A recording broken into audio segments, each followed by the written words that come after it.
Hi, I'm Katie Wilson and welcome to A News. Here are the headlines.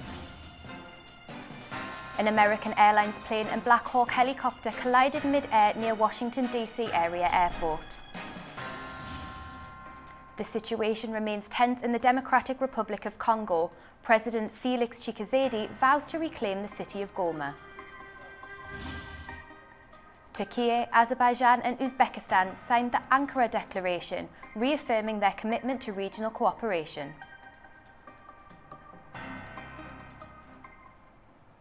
A passenger jet and a US Army Black Hawk helicopter collided mid-air near Ronald Reagan Washington National Airport and crashed into the Potomac River. Meanwhile, the US Figure Skating Association confirms several members of the skating community were on board the plane. Multiple deaths have been reported after a passenger jet and U.S. Army Black Hawk helicopter collided mid-air and crashed into the Potomac River Wednesday night near Reagan Washington National Airport. Police said several agencies were involved in a search and rescue operation in the river. The airport said late on Wednesday that all takeoffs and landings had been halted as emergency personnel responded. The Federal Aviation Authority said PSA Airlines was operating a regional flight for American Airlines, which had departed from Wichita, Kansas. American Airlines said 60 passengers and 4 crew were on the plane. A U.S. official said 3 soldiers were aboard the helicopter. Senator Ted Cruz of Texas said on social media that, quote, "We know there are fatalities," though he did not say how many. NBC reported that 4 people had been recovered from the river, while the Washington Post said multiple bodies had been pulled from the water. The National Transportation Safety Board said it was gathering more information on the incident. Our correspondent Nick Harper brings us the latest updates from the accident site. Well, a very grim picture unfolding here in Washington, D.C. tonight. You can see the rescue team still working at Ronald Reagan Airport. These are live pictures from the airport. Those rescue crews on the scene, about 300 of them, we're told, searching the water because the plane and the helicopter both came down in the Potomac River that borders the Ronald Reagan Airport. And that's making it much harder. The plane breaking into several pieces, the helicopter turning upside down in the water. So those rescue crews are trying to find survivors, but it's now many hours since this plane crash. And the longer it goes on, the chances of survival become slimmer and slimmer. One of the officials at a press conference earlier said, quite simply, we don't know if there are any survivors. The mayor of Washington, D.C., Muriel Bowser, quite simply said this was very tragic. An investigation has now started by the National Transportation Safety Board. That is underway. But Muriel Bowser, the mayor of D.C., said essentially that should be taking place in the background. It should not be the focus. Rather, the focus should be all about trying to pull people alive from the freezing water. But that search and rescue operation seems to be moving very quickly to becoming a search and recovery operation, rather pulling bodies from the water rather than alive passengers who were hoping to meet up with loved ones who were waiting at the airport for them this evening. The FBI, though, as part of this investigation, has already ruled out terrorism, saying there is no links to criminality or terrorism in all of this as it unfolded. Quite simply, it seems to have been a tragic accident, but exactly how it happened, how the plane, how the helicopter ended up being in the same airspace at the same time, that is something that will be a central question that needs to be answered in the unfolding investigations. Nick Harper for A News in Washington, D.C. Meanwhile, aviation expert Jeffrey Thomas commented on the plane crash in Washington, D.C. Firstly, we've got an aircraft that is involved in an explosion, a mid-air collision. There was an explosion, a fireball at 350 feet above the water, so it plummets down. Then it sinks into freezing cold water. The chances of survival from that are remote, I would say, and indications are at this very minute is that there are few, if any, survivors from this terrible tragedy. My analysis is that the CRJ 700, the American Airlines flight, was complying with air traffic control directions to land at Reagan National Airport. on the Potomac River. The Black Hawk helicopter, US Army, had taken off in close proximity, and it had made 6 course changes as it climbed in altitude before it impacted the CRJ at about 350 feet off the Potomac River. What that tells me is that this was a training flight of the helicopter. It apparently did not have its ADSB tracking system turned on. This is the signal that's sent out to air traffic control to track aircraft, and it also is a vital component of another system called TCAS, which is Traffic Collision Avoidance System, fitted to all commercial aircraft and military aircraft, which alerts them to other aircraft on a collision course, but the ADSB must be turned on. Officials have delivered a briefing on what happened regarding the aircraft crash on Wednesday night. Authorities are uncertain if there are survivors after the mid-air collision between plane and helicopter. DC Mayor Muriel Bowser is joined by several other officials, including newly minted Transportation Secretary Sean Duffy.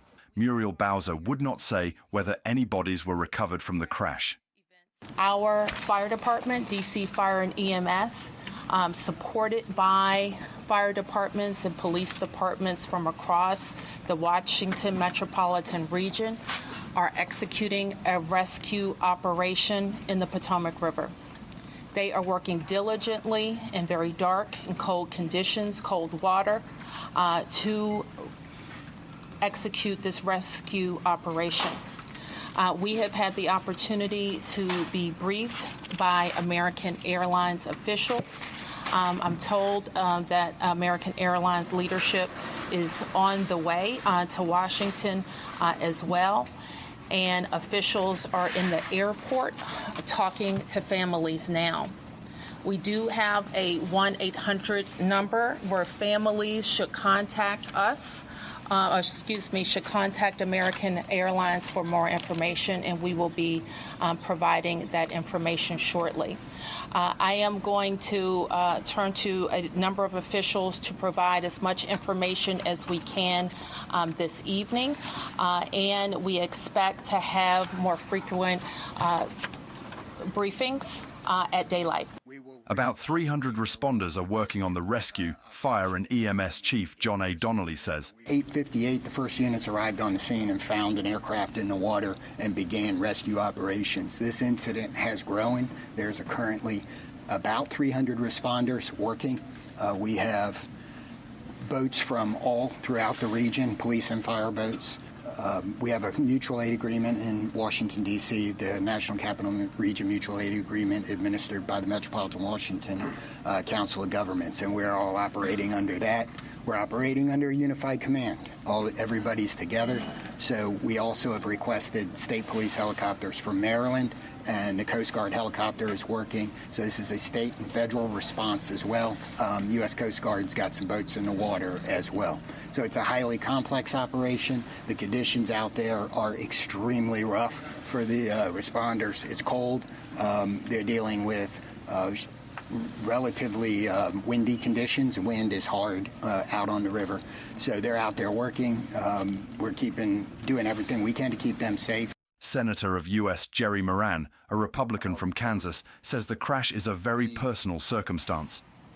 Circumstance I would describe is that I know that flight. I've flown it many times myself. I lobbied American Airlines to begin having a direct nonstop flight service to DCA. That flight has been in existence about a year. And it is certainly true that in Kansas and in Wichita in particular, we're going to know people who are on this flight, know their family members, know somebody. So this is a very personal circumstance as well as an official response. And again, we will do everything we can. Officials who held a press conference at Reagan National Airport did not announce any deaths, but they all had a somber tone. US President Donald Trump has responded to the deadly crash involving an American Airlines jet and a US Army Black Hawk helicopter near Reagan National Airport. In his statement, President Trump offered his condolences and praised the efforts of first responders. He wrote that he is closely monitoring the situation and assured the public that more details would be provided as they arise. Later, Trump issued a second statement describing the crash as a bad situation that looks like it should have been prevented. The crash, which took place in the Potomac River, involved 60 passengers on the flight and 3 soldiers aboard the helicopter. US President Donald Trump plans to expand a migrant detention center at Guantanamo Bay, ordering space for up to 30,000 people. The US naval base in Guantanamo Bay, Cuba, already has a migrant facility separate from the high-security prison for terrorism suspects. The facility has housed migrants for decades, but Trump's move will expand its use. The prison, which once held hundreds of detainees, now houses just 15 detainees. Former US Senator Bob Menendez has been sentenced to 11 years in federal prison after being convicted of bribery and corruption. Menendez is also known for his support for Armenian diaspora organization ANCA in his anti-Turkey stance.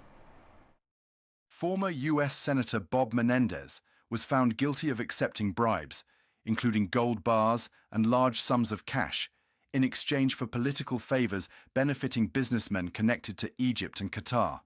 Menendez had served as chairman of the influential Senate Foreign Relations Committee before his conviction. Meanwhile, in a 12-minute speech before his sentencing, Menendez acknowledged past mistakes but defended his public service, according to several US media outlets who were present in the room. The charges stemmed from an FBI raid on Menendez's home, where authorities discovered nearly $500,000 in cash, gold bars worth around $150,000, and a luxury vehicle.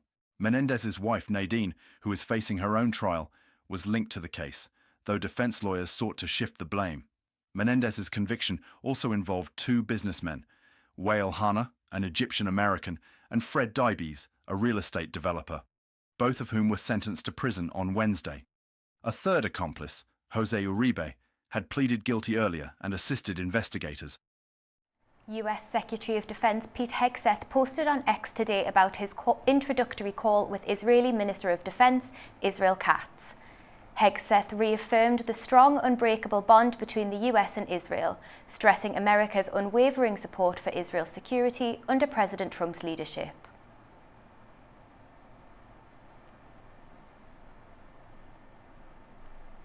Tensions remain high as protests continue in Israel, with demonstrators demanding the release of all hostages. Meanwhile, negotiations and hostage prisoner exchanges remain at the centre of the ongoing ceasefire efforts. Israeli protesters gathered near the Defense Ministry, continuing their demonstrations a day before the scheduled release of 3 hostages as part of the ongoing Gaza ceasefire agreement. Chanting slogans and holding pictures of the hostages, protesters vowed to keep demonstrating until every hostage is freed.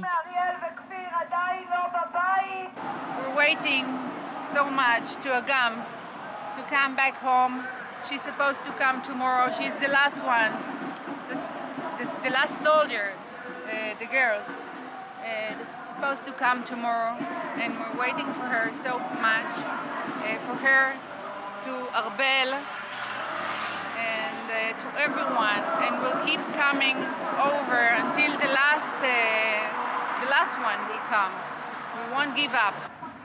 According to the Palestinian Prisoners Information Office, Israel plans to release 110 Palestinian prisoners and detainees, including 30 minors and 32 individuals serving life sentences for deadly attacks that claimed the lives of dozens of Israelis. It's too slowly, and the problem is that a lot of Israelis are happy with it, too happy, as are not understanding that they must fight until the last one will be here, and also for the ending of this terrible bloody war, which also killed too much people in Gaza. So I'm standing here also for them. for the citizens of in Gaza. I hope for that Ofer, my cousin, will come back home soon, really soon, and also all the rest of the hostages, because we need them all, the dead ones and the alive hostages, everybody back. An Israeli official stated that 5 Thai citizens who were abducted from Israel during Hamas attack on October 7, 2023, may also be released on Thursday. Since the ceasefire began on January 19, 7 hostages have already been freed. As thousands of Palestinians make their way back to what is left of their homes in the north of the Gaza Strip, they are faced with the overwhelming level of destruction. The return of displaced Palestinians to northern Gaza resumed following a ceasefire between Israel and Hamas. But for many, home is now nothing more than rubble. Kamis Amara walks through the ruins of what was once his home, struggling to process the overwhelming loss. The relief of survival quickly fades in the face of destruction. Buried under the debris alongside his father and brother, Amara is the sole survivor. The tragic reality weighs heavily, knowing he alone made it out. I was under the rubble with my father and brother, just as they still are. But I made it out. What do you want to ask about Gaza's situation? It's tragic. As families return to their homes, he feels the crushing weight of loss, even as he reunites with surviving loved ones. At first, you're happy despite the exhaustion. You arrive, see your family and loved ones, greet everyone, and feel some joy. But then, you realize who's left waiting for you, your brother, your sister. And then you look at your home and ask yourself, why did I come back? What was the point? We shouldn't have come here. Amara's call for help reflects the sentiments of many who have returned to ruins. The world needs to do more to provide aid. I'm calling on the world to look at us. What is this? We've returned to nothing but destruction. The least you can do is send us aid. Send tents. Send anything. Help us somehow. Since the outbreak of war on October 7, 2023, approximately 650,000 people have been displaced from northern Gaza. After a ceasefire between Israel and Hamas, more than 300,000 displaced people had returned to Gaza City and the northern region, local authorities say. Protesters in Mexico City rallied against a gas project they say threatens whales in the Gulf of California. They fear large vessels could cause deadly collisions with the whales.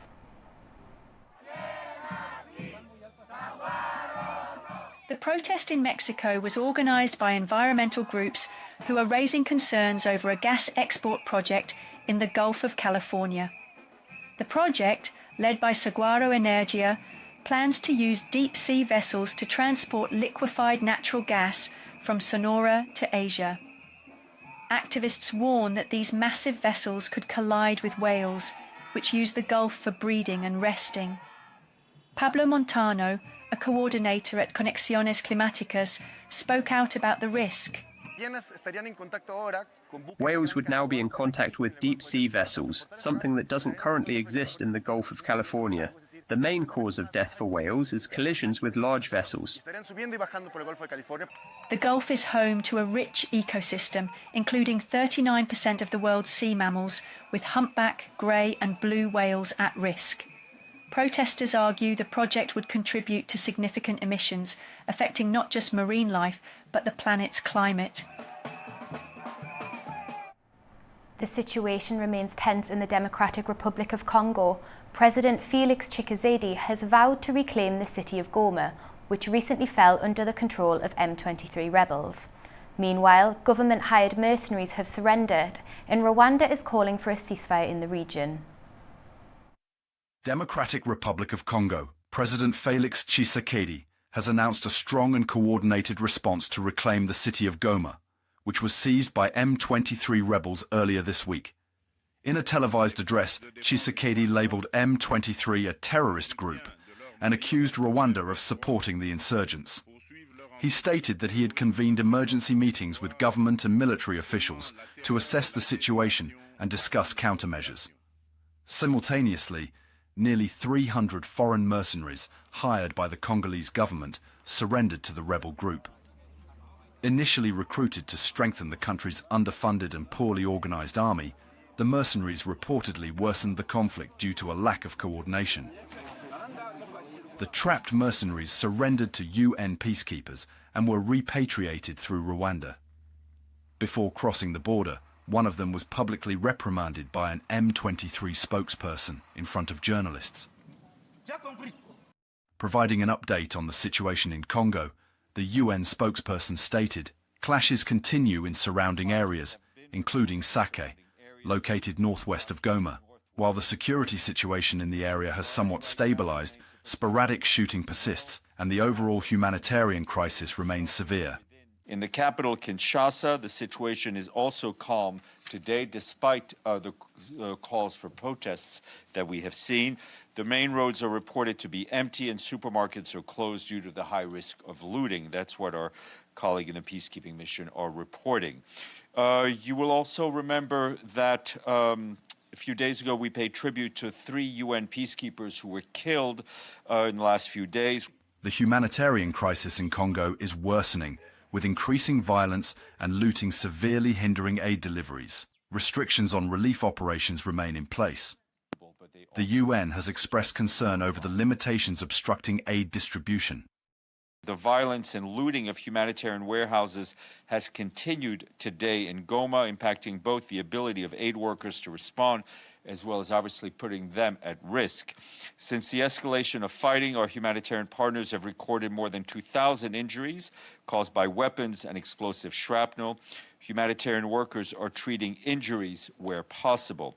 Several bodies of people killed remains in the streets, while water and electricity supplies remains cut off since the 26th of January. Meanwhile, Rwanda, an alleged supporter of M23 movement, has called for a ceasefire in the region and urged the Congolese government to negotiate with the rebels.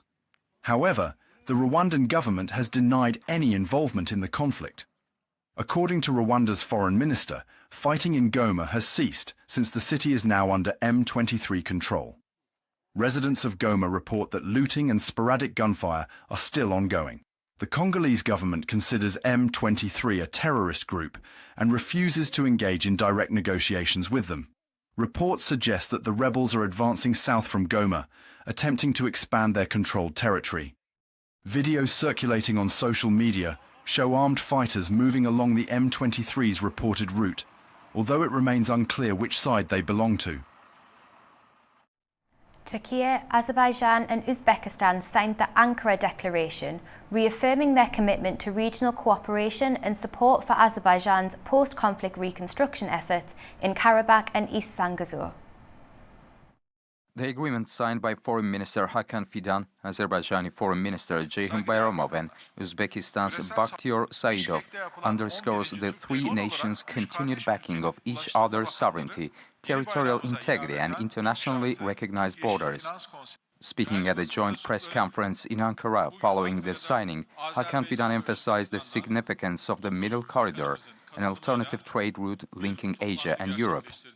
The most reliable, fastest and economical route between Asia and Europe is the Central Asia-Caspian Sea South Caucasus-Turkey corridor, Fidan said, highlighting disruptions in global supply chains due to the COVID-19 pandemic, the Russia-Ukraine war, and ongoing instability in the Middle East. The trilateral gathering, bringing together the foreign affairs, transport and trade ministries of the three nations, marked the second such high-level meeting. Officials discussed expanding economic cooperation and infrastructure development, positioning Turkey, Azerbaijan and Uzbekistan as key players in regional trade. The Georgian delegation has decided to withdraw from the Parliamentary Assembly of the Council of Europe, following a vote earlier tonight. The decision comes after the Assembly ratified the credentials of the Georgian delegation, but with a key condition attached, the suspension of many of its members' rights, pending a review in April. Assembly President Theodoros Rousopoulos expressed regret over Georgia's move, stating that it risks jeopardising ongoing dialogue that could help advance democratic reforms in the country. The credentials of the Georgian delegation had been challenged at the start of the Assembly's winter plenary session in Strasbourg. That's all we have for now at this hour. Stay tuned to A News for more exclusive updates. We'll be back soon.